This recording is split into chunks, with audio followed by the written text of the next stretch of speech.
Good morning also on my behalf. It is time to start now with the discussions. I'm very happy to open and moderate the first panel of the conference. And in this panel, we will be looking at this big picture of how to match geopolitical realities with reform needs. We have heard the word geopolitics many times already in the introductory remarks. And indeed, this enlargement is called geopolitical, much more than the previous ones, although geopolitics was, of course, always an aspect of enlargement. But this time, the revival of the enlargement process came in direct response to Russia's full-scale invasion of Ukraine, which then led the EU to finally grant candidate country status to Ukraine and Moldova. And now we have enlargement moving ahead with full speed after a long period of stillstand. The EU has made many bold, unprecedented steps on this road already. But of course, there is a lot more to be done in order to really achieve this big geopolitical goal of the next enlargement. And to discuss how to get there, I have a very experienced panel here. Let me briefly introduce the panelists. Daniela Gîtman is State Secretary of the Ministry of European Affairs of Romania. Stela Leucă, State Secretary of the Ministry of Foreign Affairs and European Integration of Moldova. We have with us online Ivanna Klympush-Tsintsadze from the Verkhovna Rada of Ukraine, Chair of the Committee on Integration of Ukraine to the EU. And Jorida Tabaku, Chair of the National Council of Integration and Chair of the European Affairs Committee of the Parliament of Albania. And last but not least, our very own Jonatan, Vseviov, the State Secretary General of the Estonian Ministry for Foreign Affairs. Thank you all for joining me. My name is Kristi. Raik. I am Deputy Director of the ICDS. So let's get started with this question of geopolitical enlargement. Not only we are talking about enlargement as geopolitical, but also we hear a lot of talk nowadays about the emergence of a geopolitical EU in a broader sense. And again, this is very much due to the international external environment. The EU has been pressed to react. But my first broad question to Daniela Gîtman is, how, in your view, is the geopolitical EU doing, and how much is it about slogans, or are we actually ready to seriously follow the slogans? Thank you for the question. Good morning, everyone. Very pleased to see you again. Hello, Ivanna. It was a time when I was to Kiev and we really had a long discussion about Ukraine perspective.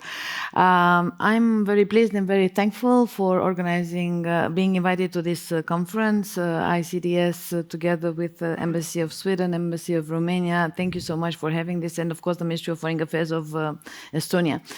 So coming back to your question, I would say that yes, indeed, we are living now into a momentum where we are very keen to move enlargement ahead. Is this due to the brutal war in Ukraine? Yes, this was one of the triggers, because we can see that this is the most provocative challenge that we have ever had since the Second World War, in our opinion. Secondly, yes, there are problems when it comes about crisis and how these crises are multiplicators, accelerators of the lines of divisions between global South and Europe. Yes, we witnessed that. We have seen the fact that many countries outside Europe do not see the war in Ukraine the way we did it. So the way they understand the realities at our border are very different. What we have to do, we have to reach out to them and speak to them and try to combat a little bit the narrative that other actors, mainly Russia, is promoting there. Thirdly, what I also saw is the fact that there are countries in Western Europe that are very keen to support this enlargement wave, but not only due to the geopolitical realities here. It was a long commitment that we have taken for several years now. So indeed, the war was an accelerator, but I do not agree with the fact that it was only because of the war that this enlargement process is starting. Now, what do we have right now at the European Union level? The way I see it, it's the momentum. Yes, the political will is there. Yes, we have to accelerate. Yes, we have to move forward. And there are two reflection processes that are ongoing. First of all, how do we do the enlargement? And second, how do we get prepared for the enlargement? Because also the European Union has to be fit in order to embrace the countries that are to become members very soon. So in two parallel tracks, we always said, yes, it is also for us important to prepare. But these parallel tracks should stay as parallel tracks, should not be preconditioning one to each other. So the enlargement and the reflection process should go smoothly. And thirdly, the competition between Western Balkans and the Eastern side should not exist. Very often we have been asked the question, by whom should we get attacked to in order also to accelerate our process of enlargement? This is the question coming from Western Balkans, because there are several countries that are waiting for 16 years, 15 years. The support of the public opinion is decreasing. The political elites are keen to do the reform, but on the other hand, they saw the slow movement on the enlargement advancement. So what do we have to do more in order to advance this process? While for Ukraine, Republic of Moldova and Georgia, they feel that there is a momentum. Yes, they understand the war, they understand the fragility of the security situation, they understand the vulnerability, they understand that Russia is playing as being as Eastern side, it's a backyard to disinformation, propaganda, fake news, also trying to promote the line of divisions, political divisions there, and even identity problems there.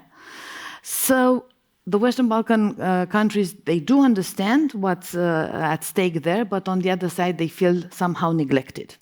And this is how we have to keep, our response has to keep the balance between Western Balkans, yes, we will have a parallel process to that, and also Eastern side. And I really hope that at the December European Council, decisions are to be made in order to open negotiations with Republic of Moldova and Ukraine, to grant the candidate status both to Bosnia-Herzegovina and Georgia, and then to move forward the enlargement process for Albania. We really hope that the first, the advancement of the clusters will be there, and we will have a truly genuine another intergovernmental conference. We will move also forward with North Macedonia and the other Western Balkan countries.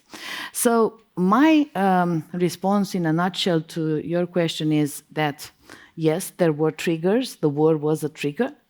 But on the other side, the fact that we have committed to enlargement, we know the benefits that the ambassador of Sweden just told us about the benefits for our citizens, but also for the regional set.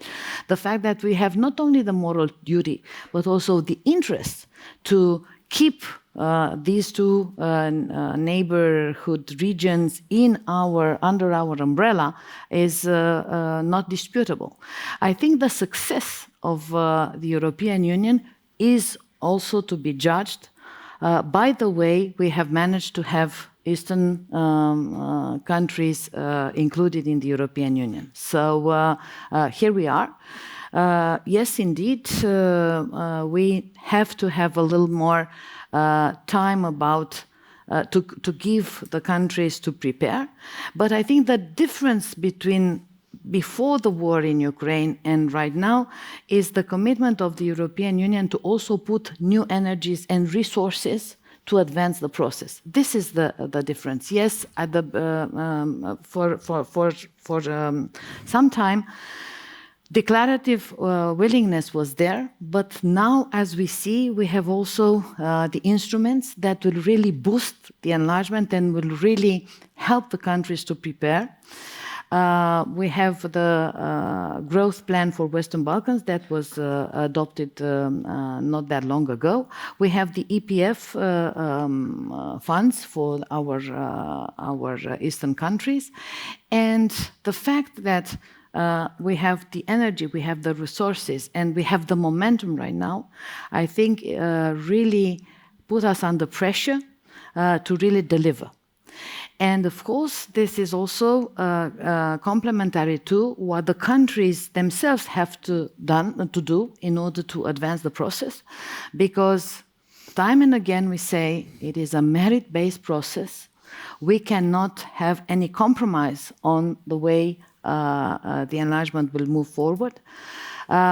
Fundamentals are key: rule of law, as has been mentioned before, rule of law, human rights, freedom of speech, and so on are there. And these are the conditionalities that should kick the process. So, in a nutshell, we don't have,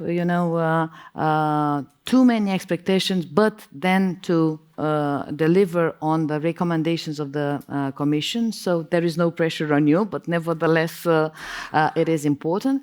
And then we always said, please don't focus on rushing the process, because at the end of the day, we need to have a reform neighborhood that is to become part of the European family. Focus on the quality of the reform. So no quantity, but quality. And this we had long discussions about with the Republic of Moldova, which is our, we are the main supporter of their integration, a very tiny and fragile state, really at the hand of Russia playing the grounds in the neighborhood.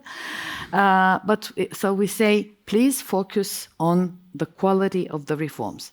Now, I think that both Ukraine and Republic of Moldova have shown that despite the war, despite the very difficult security conditions in the region, they have managed, they have proved themselves to advance on the reform path.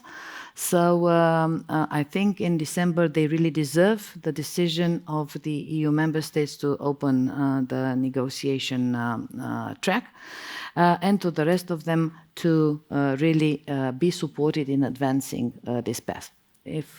Thank you. I will stop here. Thank you very much for this comprehensive vision. We will get back to the question of the parallel reforms in the candidate countries in the EU. But let's stick one more moment with the geopolitics of it and turn to a perspective from a candidate country, Moldova. So your country has also some pretty harsh experience of the geopolitical competition that makes your road to the EU more complicated. So in the middle of this geopolitics, what do you expect from the EU? What could the EU do more to support you? Well, let me first definitely confirm the geopolitics of our Moldova's request to join the EU for sure. When we put together our request for candidacy back in March of 2022, it feels like ages ago, but at the same time, the war, Russia's aggression war in Ukraine has just started. There were missiles flying over our country, and we are by constitution a neutral country, so we didn't have really the resources to defend if the case would have been. There were bombs falling on the other, more or less 150 kilometers away from our borders. And at the same time, we have a breakaway region, even from the 90s, that still has stationed Russian troops. It's an unresolved conflict, and with loads of ammunition that also Ukraine was being concerned as a potential threat. So So, of course, it was a geopolitical decision. And for us, aside from just being a request for joining a union that brings well-being and brings improved living standards, for us it was going back to the basics of the EU, which was a project of peace and security. So when we were initially engaging in conversations with other candidate countries, but also member states, and we were hearing in their silence, we were hearing their hesitation about our request, our response to them was that you can't just leave an empty space. There's no such thing as an empty space. It's definitely occupied. And if it's not occupied by physical war as it is in Ukraine, and Ukraine is definitely fighting for us all, keeping us all safe and allowing us to do the work, our space is occupied by much of the hybrid warfare that Russia is conducting.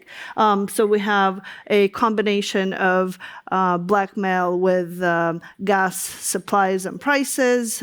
We were 100% dependent on Russian gas when the war started, and mainly dependent on Russian gas for electricity production as well.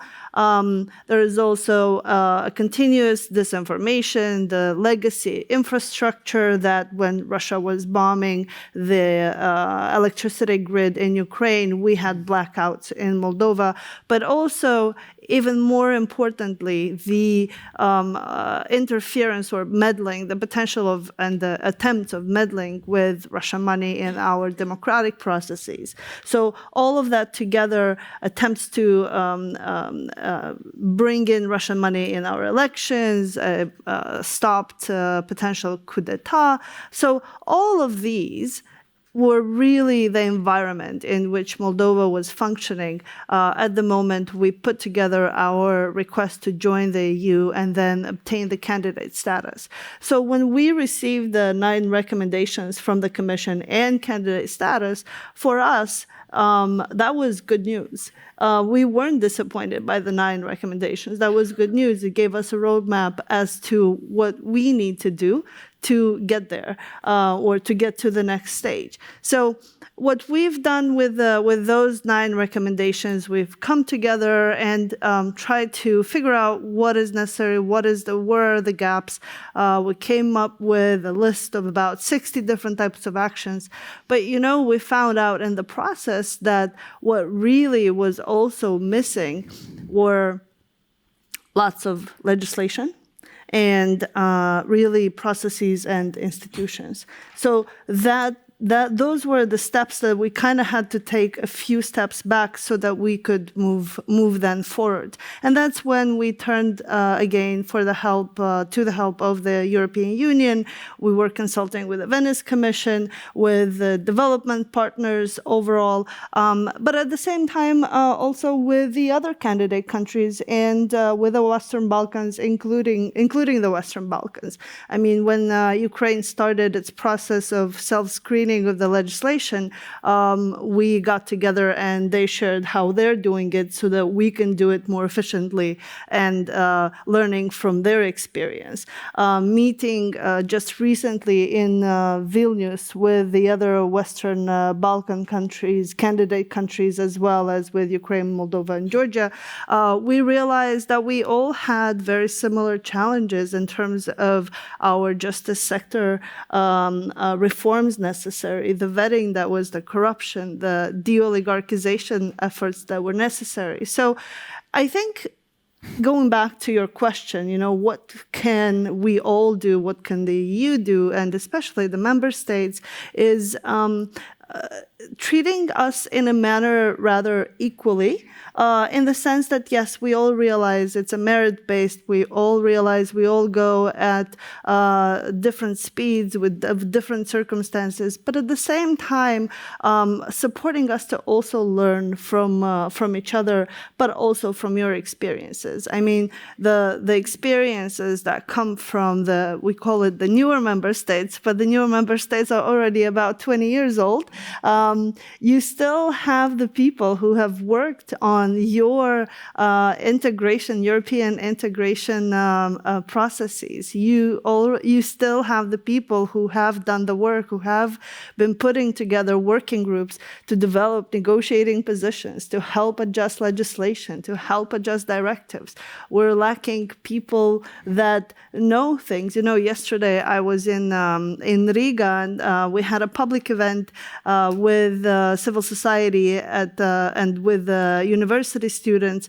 And one of the questions that I got was, how can the EU help? Or in terms of the education, we don't have lawyers who know EU legislation because it's not being taught or hasn't been taught in our education systems. So there are very concrete things aside from the major, going back to the fundamentals that you have referred, Daniela.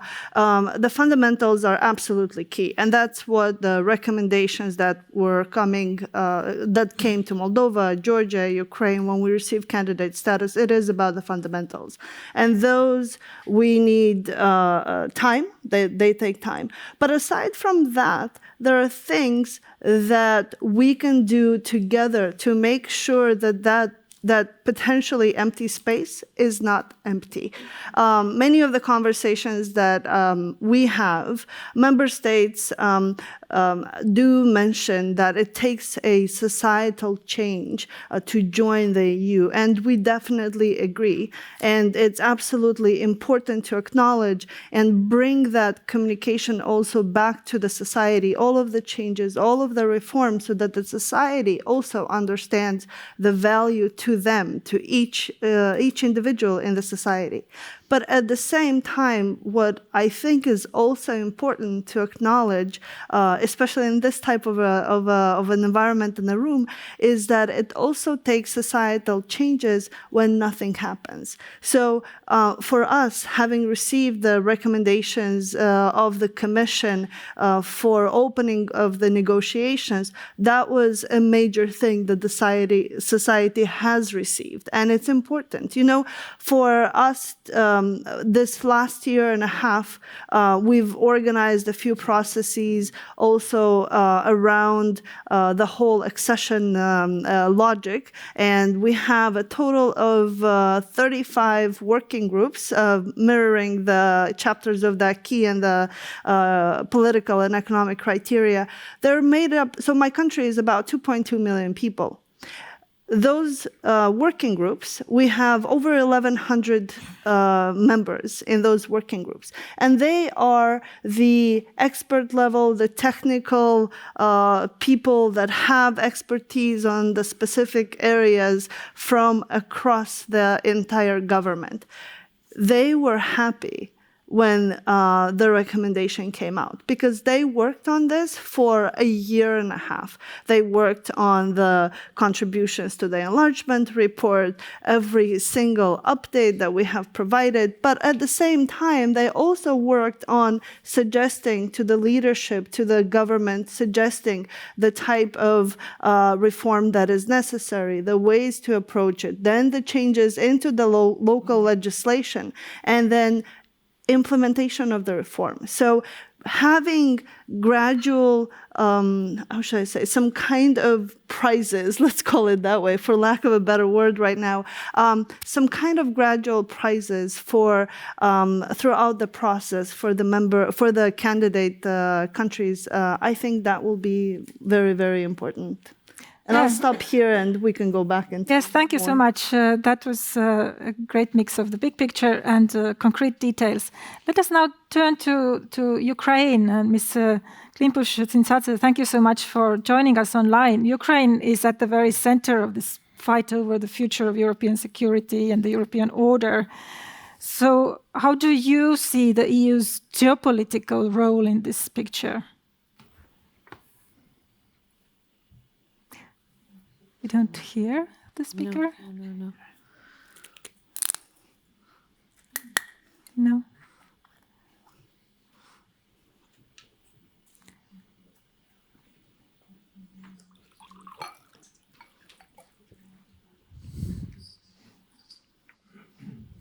Sorry. Can you hear me now? Yes. Yes, please go ahead. Yes. Okay. Okay, thank you. Well, first of all, thank you very much for this invitation, for organizing this event, and for also allowing me to join online. I wish I could be there together with you, because so obviously the discussions at the panel are not making for the whole process of what you can address in the bilateral communication when you talk to people during the breaks as well. So I'm missing the best part of it.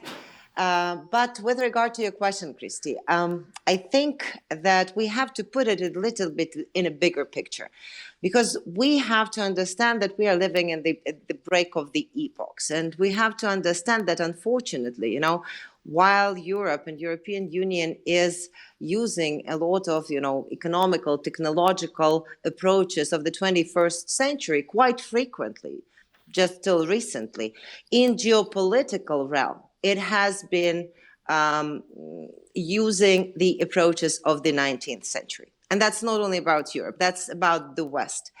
And unfortunately, after the end of the Cold War, we could have understood that the Yalta-Potsdam world order is already over, but we did not offer a new structure. We did not offer the new option for the whole globe, and that led to the situation that in geopolitical, worldwide, global outlook, we have the situation that the institutions predominantly, like the UN or the OSCE, many other institutions are becoming really incapable of reacting to the challenges of today. Well, in that sense, you know, I'm always recalling one of the statements of one of the European politicians, I think it was a Belgian one, who said that Europe is economic giant, geopolitical dwarf, and military worm. So at this particular moment, I think finally the EU is trying to act geopolitically and is getting rid of this description as a geopolitical dwarf. I think the EU is leaving the dwarf behind the doors and is becoming a real geopolitical actor as it is desired by the nations. And I think that that's very important. And I hope, if you're asking what do we expect from the from the EU in the geopolitical terms, I hope that the EU and the West, in a wider sense, will act based on policy of values of the 21st century, as opposed to realpolitik of the 19th century. And I think that that's where our expectations lay right now. And from that perspective, you know, being in the country at war, at existential war, understanding that we have, you know, no other choice than to fight in order to survive and have the possibility to transform and have the possibility to reach our geopolitical goals of NATO membership, of EU membership, of rejoining the West, the Western civilization to which we, by our persuasion, belong, and the feeling that we have. Our expectation is not to have this, you know, long and painful discussions on what kind of weapons should or should not be delivered to Ukraine. In order just to stand still, but see the discussion on how to ensure that all the weaponry is delivered to Ukraine in order to win, and that win and that victory is not going to be the Ukrainian victory, because it's about the West winning over the autocracy, winning over the chaos that is suggested as an option by the Russian Federation to the international order. For us, like what we are also expecting, that that it's impossible to trade peace for Ukrainian territories or people, and unfortunately we hear such voices right now, kind of growing. And thinking how this, how the values could be compromised basically for prosperity. That's not an option. That's not an option because we will lose both the values, the prosperity, and actually the peace on a much wider scale, and not exclusively in Ukraine if we follow that approach.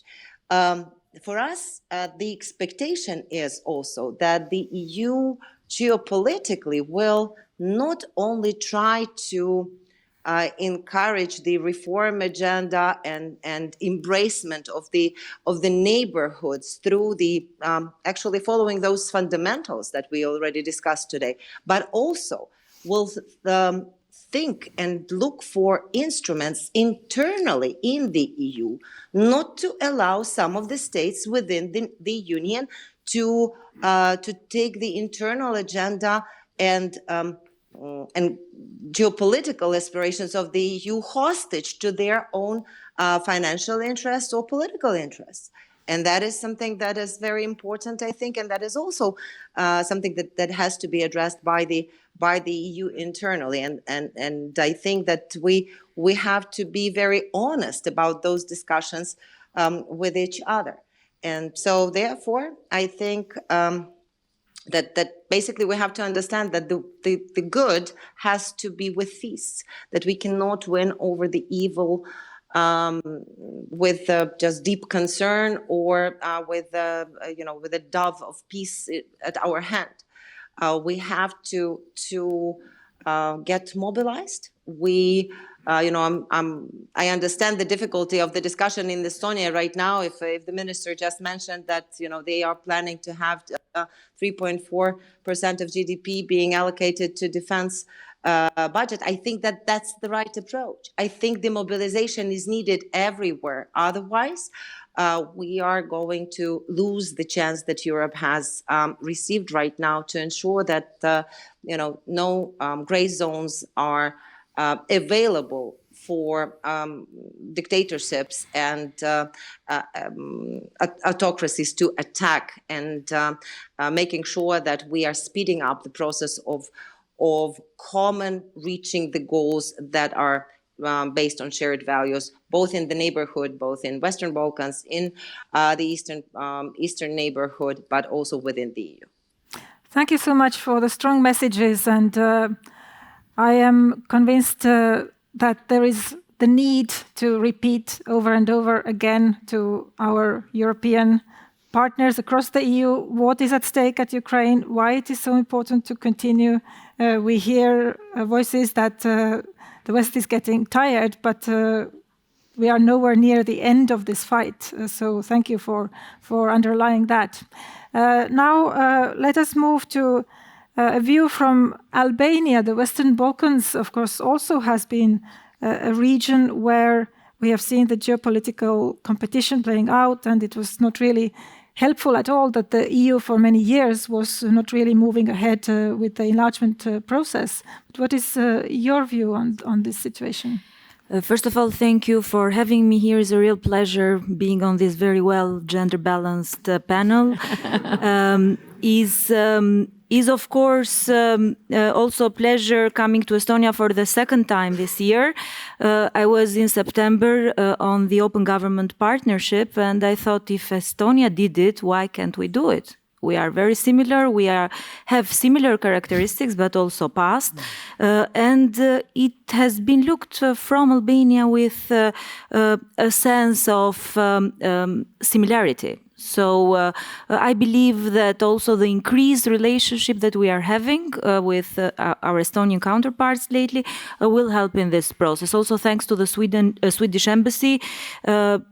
Congratulations on the last 6 months of the presidency, the previous one, for the good results and for the increased engagement in the Western Balkans. I really share the same thoughts and concerns of the previous speakers. I am part of the opposition in Albania. The European Integration Committee and Council are chaired by the opposition to show unity of purpose. So, of course, I do share the same concerns, but looking it from a different point of view.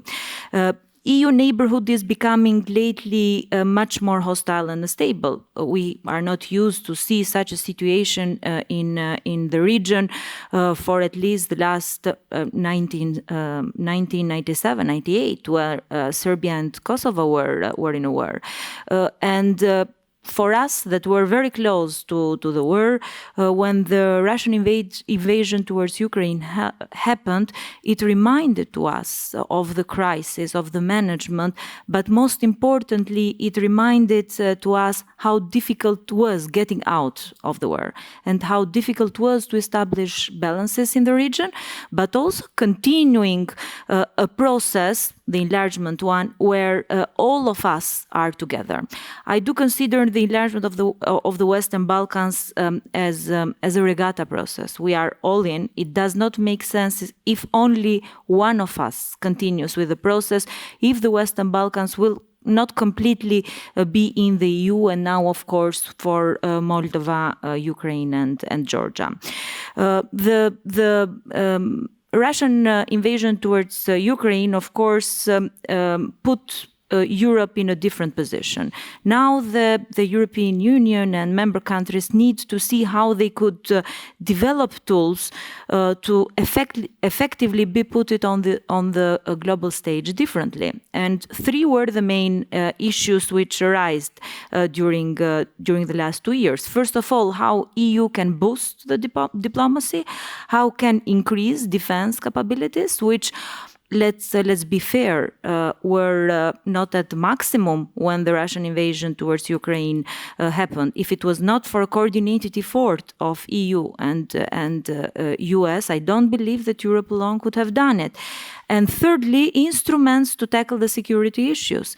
And now enlargement is becoming a security issue, as migration is becoming a security issue, as energy was a security issue during the last 2 years.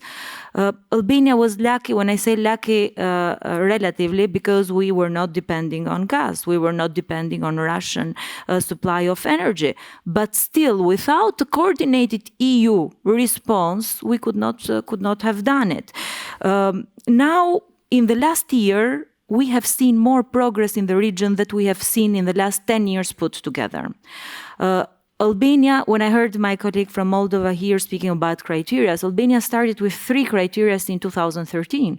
Then they became 5, then 7, then 9, 15, and we are still fulfilling those 15 criteria, while a decision to start accession negotiations was taken 2 years ago. When I started this job, it was 14 years ago, as a Deputy Minister of European Integration, Albania was about to open accession negotiations. Now Albania is still about to open accession negotiations.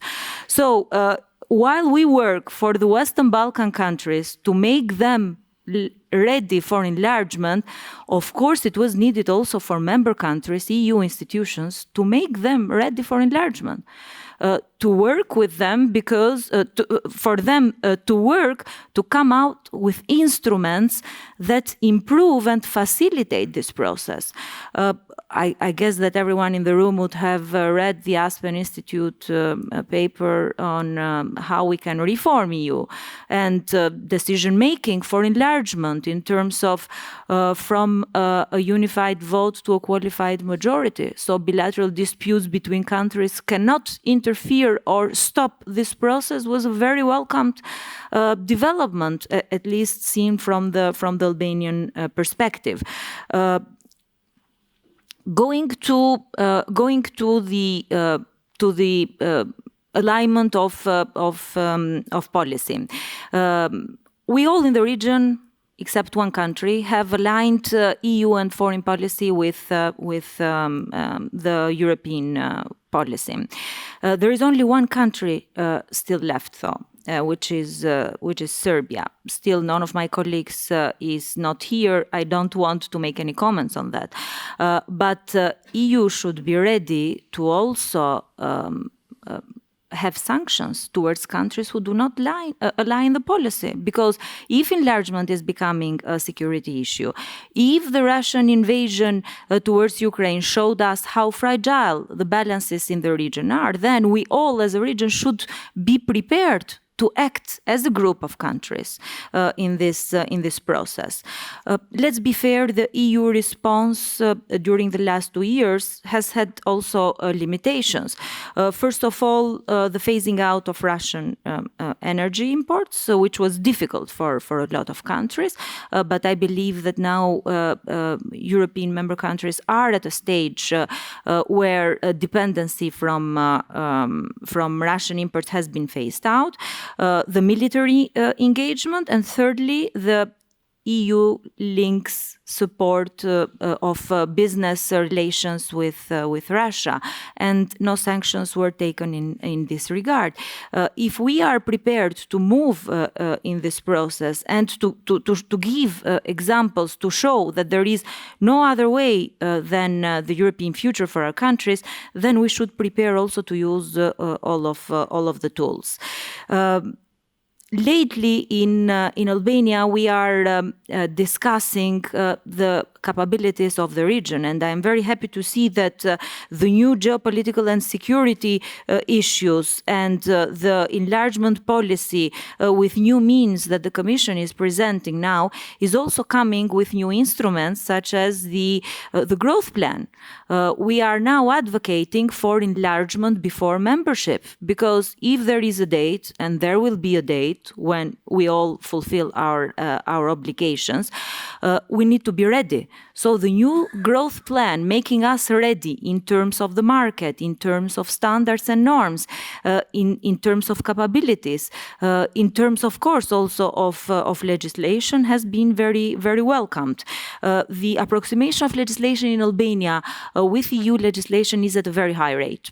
It has been around 70%, in some chapters is 100%, but still the problem that we have is that a lot of this legislation is still on paper. We need to see how we can be good at implementing it. And implementing it means in a coordinated response in the whole region. So the prospect of the growth plan, the prospect of getting ready for EU institutions, even without becoming a member, I believe is giving a positive signal in the region. Albania has been one of the countries that has had very high EU support. 97%, it dropped to 94%, 91%. I don't believe it can go below 91%. But the problem we have now is with the demotivation of the public administration, with the demotivation of the negotiation teams, which, when I remember myself 14 years ago, I had the same enthusiasm of people who worked for 1 year. We took the questionnaire, and no complaints towards Ukraine in this regard, because we'll speak later on competition in the region. But we took the questionnaire and we worked for 9 months. So the whole public administration of Albania, 12, 13 years ago, Ukraine did it for less than 2 weeks, I guess, in the middle of the war. So if the Commission wants to give a signal, they can give it. So let's give this positive signal to the region. Let's continue with enlargement of the region as the only signal of political will. There was an enlargement in 2007 of countries taken for political reasons. And this should be also a political reason, a political decision, which all member countries, taking aside political disputes, should continue to have. Keeping the status quo is not an option anymore. We have been keeping the status quo in the region for very long. We have been keeping the status quo for 10 years in Albania, and it has not helped. Now, in the process of screening, I, together with some colleagues in the parliament and EU ambassadors in the country, are going to also do some communication on the process. Do you know what the most frequent question we get is? When we'll be ready to leave Albania and go into European universities, work in European countries without procedures. So we need to use this process as a motivator for change, to also stop the migration wave, but also to give a signal that things could be built better at home instead of leaving the country. Thank you. Thank you. I heard both frustration, but also dedication and some hope in your remarks. Now we come back to the Estonian perspective in this time of epochal shift, Jonatan, how is the geopolitical EU doing in your view? Kristi, first of all, thank you for having me. Thank you to all the organizers. When Indrek opened the conference, he mentioned correctly that ICDS has lined up an impressive list of officials and experts. I'm the official. I'm the official, and officials are supposed to give you official viewpoints on a matter of such importance as in EU enlargement. The good thing is that I listened carefully to all the other speakers, and when I listened to Daniela give the Romanian view, I heard nothing with which we disagree. So to all those interested in the official Estonian position, I refer to Daniela's presentation on Romania's This is why we are like-minded. That's the definition of like-minded. That's the definition of like-minded. So in order not to bore you with the same presentation that you've already heard, which is the official Estonian position, I thought I'd just give you 3 thoughts on the matter. Be very, very short, because I think it's in your questions where the real substance lies. How is the geopolitical Europe doing? Well, a lot depends on how we're seen in the rest of the world. Are we credible as an actor? I've said this time and again, credibility does not depend on the things that we say. Words are important. Don't get me wrong, I'm a diplomat. My business is words. Words are important, but it's clearly not enough. It does not even depend on the things that we do. When you talk to your children, you tell them that it doesn't matter what you say, what matters is what you do. That's not true in international politics. In international politics, your credibility depends on the results that you manage to achieve. The results that you manage to achieve. The good thing is that we live in interesting times. The bad thing is we live in interesting times when everything, including our very credibility, is being decided by us and others. Whether or not we succeed in enlarging the European Union and NATO, whether we not succeed in the near future will, at the end of the day, define our credibility on the international stage. We've spent a lot of time in Europe, in Brussels, in capitals, discussing the changing nature of international affairs, the importance of being active globally, the importance of engaging with global partners. All of this is true. The world is globalizing. Even local problems require global action. But at the end of the day, our credibility depends first and foremost on the results that we're able or not able to achieve in our near neighborhood. This is our home. This is our neighborhood. My second point relates to the word geopolitical itself. We spend a lot of time talking about geopolitical Europe. Well, I'll let you in on a secret. What we mean when we talk about geopolitical Europe is power. We want it. We want to influence the world. We want to influence the neighborhood. We want to influence the rest of the planet in order to make the world safe for us and make it better, obviously. And we have a number of tools in our disposal. Some limited, some less limited. We obviously have the tool of military power. We have a lot of economic tools. We have diplomatic and political tools. We're fairly good at PR. But our track record as Europe and as the West in the past few decades has been mixed at best. Mixed at best. We don't like to talk about it. I'm sure some of us think about it. We haven't really been as successful as we've advertised before going into the places we've gone into. I'm not going to mention the names of countries, but when you go and visit Estonia's military bases, you see monuments to fallen soldiers. Not many of those engagements ended well. With one major exception. We've been able to turn 100 million, the home of 100 million Europeans, into stable, free market-based democracies. The countries of Central and Eastern Europe that joined the European Union and NATO after gaining independence or gaining freedom from communist rule in the early 1990s. It's the one shining success story. Now, with the benefit of the hindsight, it all seems natural, almost predestined, because we were always European, obviously we were, and Romania was always European, obviously it was. But that's not the case. 33 years ago, Estonia was not even on the map, because we were occupied by the Soviet Union.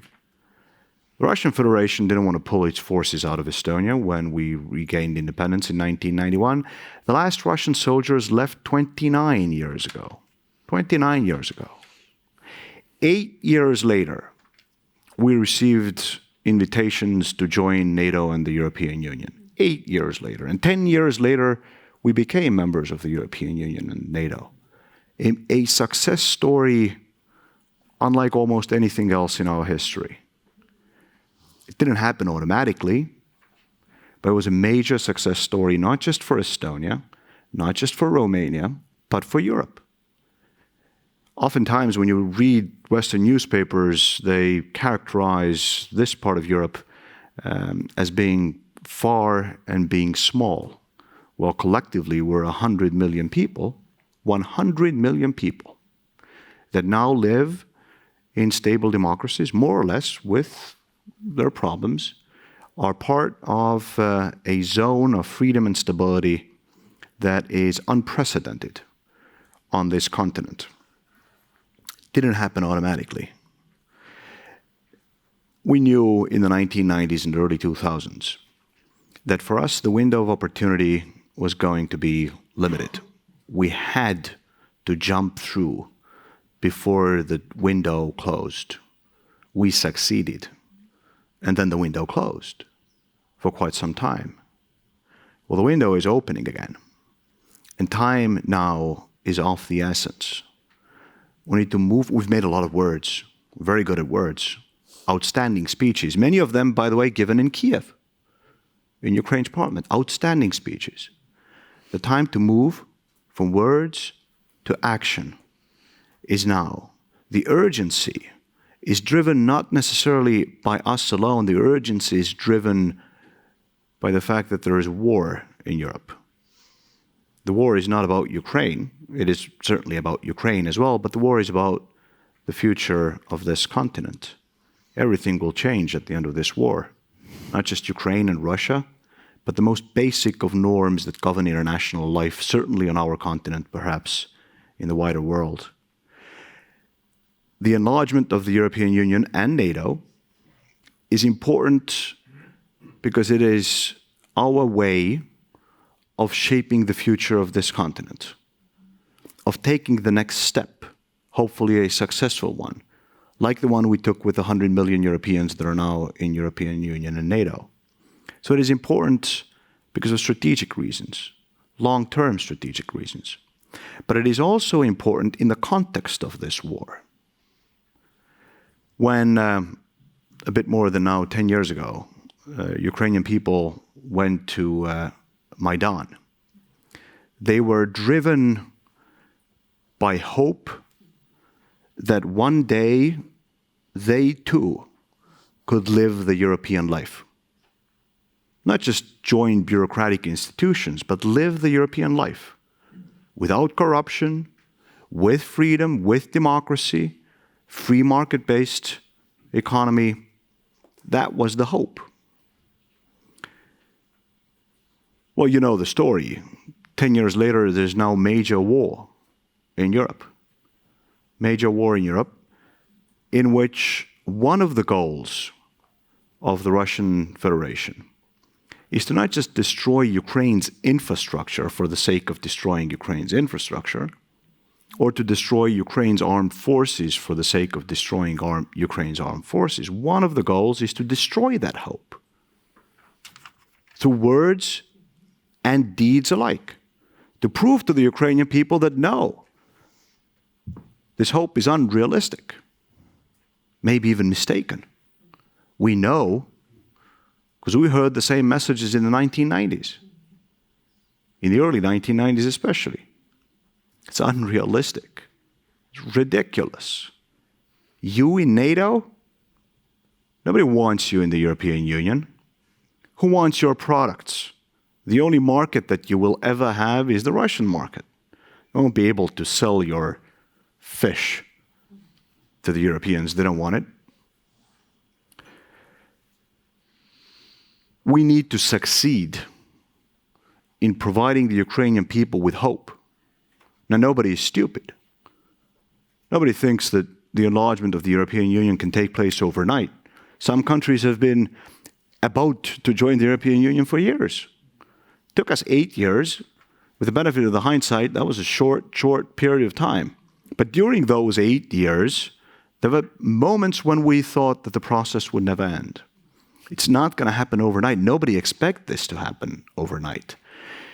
But we as the current member states of the European Union, we need to prove that the process is real, that there is light at the end of the tunnel, and that yes, indeed, the candidate countries are step by step moving closer, that they are not stuck in a waiting room with the door still shut and locked. The December European Council is going to be crucial from that perspective. We need to make bold decisions. We're ready to do it. Estonia is ready to do it. Our Prime Minister is ready to push for it. It's going to be a difficult debate, but it's going to be a hugely consequential council. Obviously, the candidate countries need to demonstrate that they can undertake action as well. Moving forward is going to be difficult. It's going to be difficult for the current member states of the European Union and the candidate countries alike.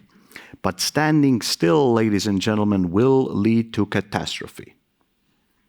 The gray zones, the failed hopes that we cannot afford.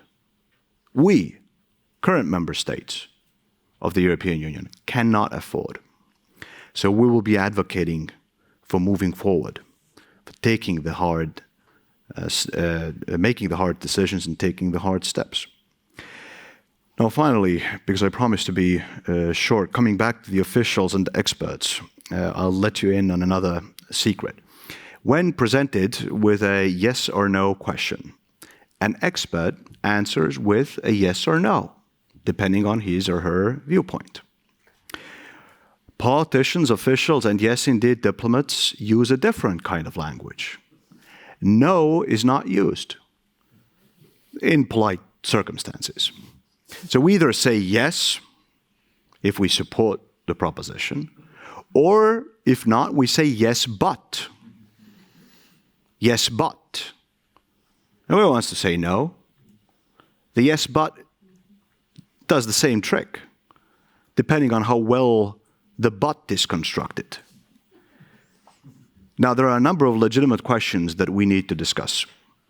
A number of issues where difficult decisions need to be made, both with regard to EU's reform and with regard to a number of other issues.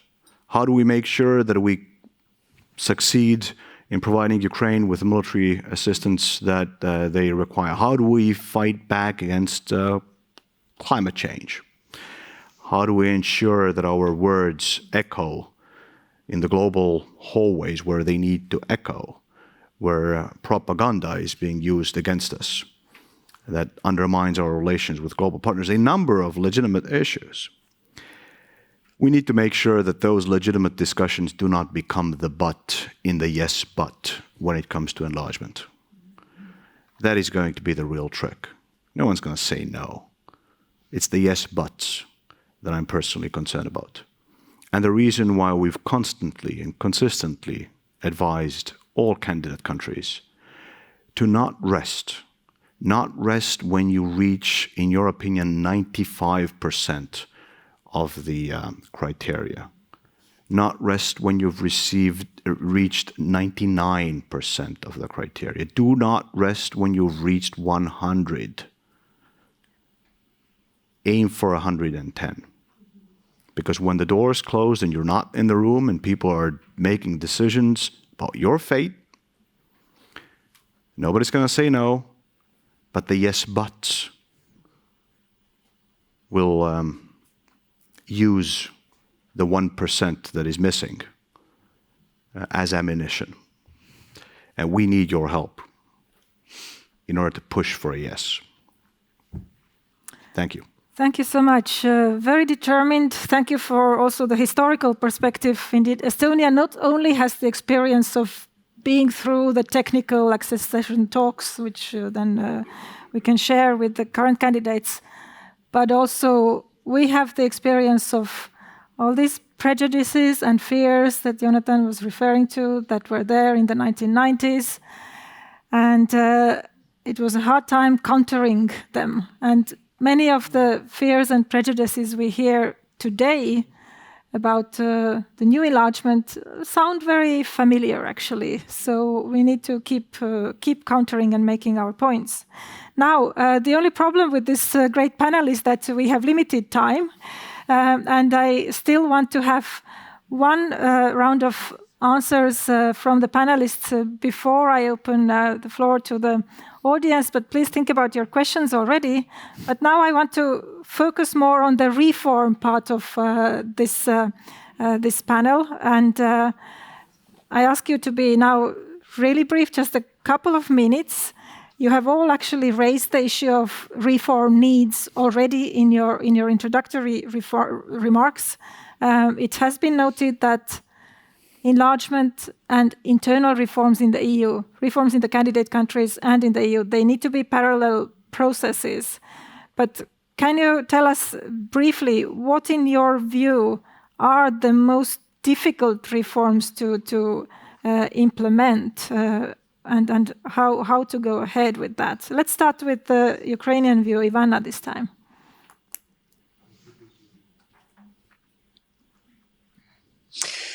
Well, first, I think we all understand that there is this parallel track of reforms, both internally in the EU and also in the candidate and negotiating countries, accession countries. And we are, I think, I would probably express the attitude of everybody that we are interested to making sure that that process is definitely a parallel process, that our success of our internal transformations and readiness of 100 or 110% of the homework being done is not becoming dependent on whether the internal process of reform in the EU has finished. And I think that decision is still not there. We are hearing some optimistic signs that maybe the EU internally is moving towards that direction. But at the same time, I think it has to be very, very clear for all of us that we should not get to a trap at some point when the motivation in the candidate countries and the negotiating countries is being lost because of the processes of unfinished work within the EU. So I think the urgency of this response has to be felt on both sides and both ends of this process. With regard to internal changes here, obviously, the uniqueness of the situation here in Ukraine is that we are conducting the transformation at the backdrop of the war. And again, the war did not start on the 24th of February of 2022. I underline. The war has started back in February of 2014, and it was already a big war.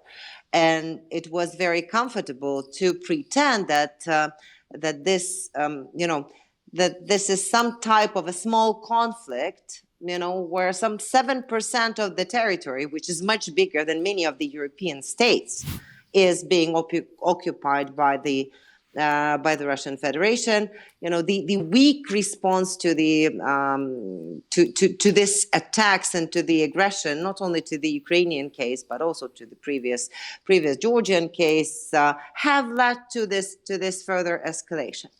So we are transforming on the backdrop of the existential war, and I think it's a incredibly unique process that we can actually deliver upon the changes while having to primarily focus on the ability to defend ourselves and be able to try to push the aggressor out, and moreover to not only focusing on survival but also focusing on the victory, on the potential victory that needs your backing. We cannot manage it on our own. So here we existentially understand that Ruski Mir is not an option for Ukrainians. That we do understand that the depth of the change that is needed is in our own interest, in the interest of every Ukrainian citizen, in order to ensure that we are not falling back into that prison where we were during the Soviet times, and into that prison where Russia wants to get us through this attack and that aggression. So we understand the necessity of the reform, but I think here what would be very useful in order to sustain this great public support of the European vocation, Euro-Atlantic vocation, the approach that we are hearing about, that the staged, supposedly possible staged accession, could be a good idea if we have some possibilities opening towards us. As I think that our Moldovan colleagues definitely remember very well how it worked with regards to visa-free. We have been moving towards the goal, or like our Georgian friends as well, towards the goal. We were delivering on something that was important for the better work here internally in Ukraine, but definitely we were reaching something that was felt by everybody. But at the same time, this staged accession should not become an attempt to substitute the process of the reform. And to substitute the process of the full-scale, of the full-fledged membership, and should not be used as an excuse of putting, of kicking the can of enlargement further down the road, as if something else has to be additionally reached for that or other countries. So I think this has to be understood very well. And for us here in Ukraine, I think one new challenge that we are seeing in that reform agenda is that quite frequently, because of the martial law, some of the processes that we already thought that they are irreversible, that we already reached the engagement of different stakeholders to discuss this or that matter, or that we have provided for the freedom of media and freedom of speech for forever, for good, that is right there, or for some balances, checks and balances between different branches of the power, that all of that is there. We are seeing that unfortunately the martial law is actually providing for losing some of the achievements that we have reached already before.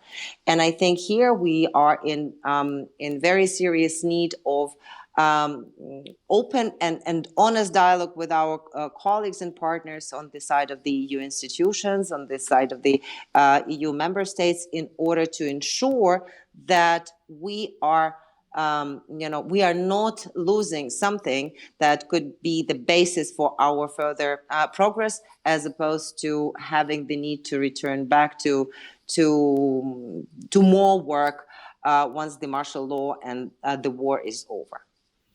Thank you.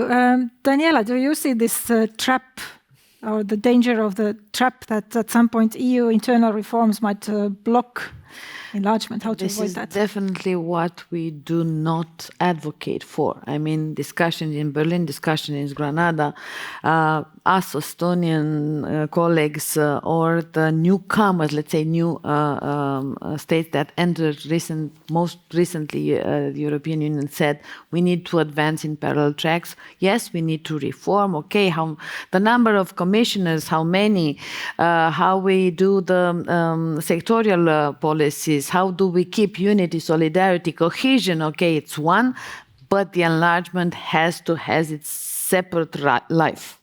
So I think that we will not reach the moment when we will say we are not ready, let the enlargement wait. Because if we see, in the past, we saw the previous waves of enlargement, we always have found our way of embracing other countries, even though if we did the reform after accepting them. So I think here is not really a danger, and I think that yes, gradual integration, as Ivanna said, letting the candidate states to attend our meetings and see what we discuss about, having the rule of law evaluation, as the Commission said, for the candidate states that are more prepared, yearly evaluation could be good, because it will prevent somehow the backsliding on the reforms. So yes, there are ways that we can accommodate gradually the candidate countries, but not being supplement to it. One question that I also would like to address always, we talk about Western Balkans and we talk about the Eastern colleagues, but we have Turkey as well. So when we speak about candidate countries and how you advance on it, let's not forget that there is another country that is waiting for ages, and here the decision is what to do. There are indeed questions saying that maybe we can replace this partnership with something else. Maybe we can figure out something else for answering Turkey's accession way, and I think the entire package has to move on. This is why when we say it's buried maize also, because you need to have the reform. And I think also the public from these countries is what they expect from their elites, to do the reforms. I went to Bosnia-Herzegovina. I had a long discussion with the civil society, their representatives, very vibrant, and say, we are pressing our leaders to do that because this is what we want to do. It is for the benefit of our countries. And if you one more idea on my side, when we discuss about prejudices, we entered the European Union in 2007 after 14 years of accession. It was a bumpy way, always difficult. But funny thing is that we haven't finished yet our accession. Because for Romania, the CVM, the Mechanism for Cooperation and Verification, was lifted only in September this year. So how long after our accession? And the Schengen space is still a challenge for us. We are not there. We are still waiting. And unfortunately, the transactional attitude of some countries that will veto our accession despite any logical arguments on doing that shows us that, yes, no matter how well prepared you are, there are also problems inside the European Union that we have to fix when we talk about unity, solidarity, and trust among member states, not to mention the loyal cooperation principle. Thank you. Important point indeed, yes. Stela, what is the most tough reform for Moldova to undertake to make sure you keep moving ahead? I think just a few key points from me. One, it is, as Ivanna said, it's two tracks of reform, the one that is within the EU, that of the EU, and then those of the candidate countries. More and more, I hear a distinguished conversation between staged accession and gradual accession. And I just want to caution, I guess, everybody in the room, including ourselves, not to get into that situation where staged accession is an alternative to the final destination, but rather gradual accession as an opportunity to show gradual benefits to the citizens, to keep up that enthusiasm that Albania has also been emphasized. So that's on the one side of on the EU reform, and maybe there is ways to reform and adjust to the new candidate countries and the potential over 30 member states to adjust to that within the current framework. On our home affairs in Moldova, indeed, you could take the 35 chapters. Eventually, we will adjust our legislation. There's lots of it that we do not have, and maybe it is easier that we don't have it. We start from scratch. We're lucky. Romanian is already a language of the European Union, so the acquis communautaire is already there. Thank you very much. So that makes our life, and including on the very few resources, much easier, I must say.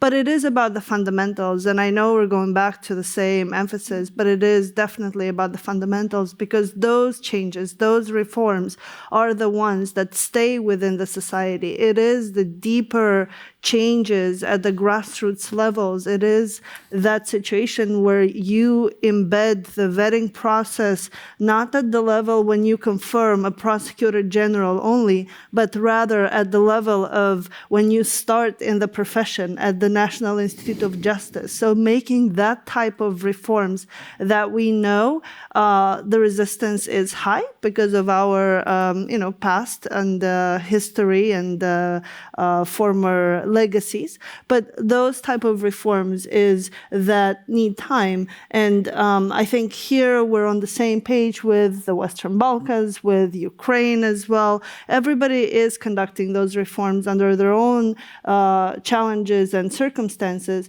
But in the end, we all want the same thing, and the fundamentals are the key elements that draw us to the European Union as people, as citizens, and as societies. And that should be really where much of the bulk of the effort and the attention should be concentrated on. Thank you. Jorida? I'll try to squeeze. Time is running. So first of all, the progress report published a couple of weeks ago, showed that the whole region practically this year is where it was last year. So there is needed a positive change, a positive push in this process, and I was happy to see that the official position was that light is at the end of the tunnel, but we need to materialize this light. So we need now to give to the Western Balkans, but also to other accession countries, what the Commission has committed long time ago, and what member countries have committed long time ago. I am very outspoken in the Albanian politics against my government, and I know what's going wrong in my country. I'm not going to do it here right now. It's a different platform, but I just want to say that the real change, the most difficult part for Albania, I believe, is going to be putting the citizens, businesses, companies at the center of the stage. Until now, this has been a very political process, has been owned by government, by politicians, by parliament, and we have failed to bring that to citizens. And I believe that this is the real change that we need to make now, hopefully after opening the first chapters in December after a council decision. I believe that the potential of the region, which is, let's face it, 18 million people, 3% combined GDP of the whole region is 3% of GDP of Germany and 50% of GDP of the Czech Republic. So it's not that we are huge players, but the combined efforts of the region make sense only, first of all, if the region is progressing as a whole, and secondly, if it's integrated in the EU institutions and processes. Even though the growth plan was giving a very good positive signal in terms of doing some reforms, not on paper, but some reforms to approximate on the economic criteria, regional common market, and issues related with economy, those reforms do not make sense if we are not integrated in the EU institutions. So this could be as a waiting room. We have been in the waiting room for long now, so we are used to that.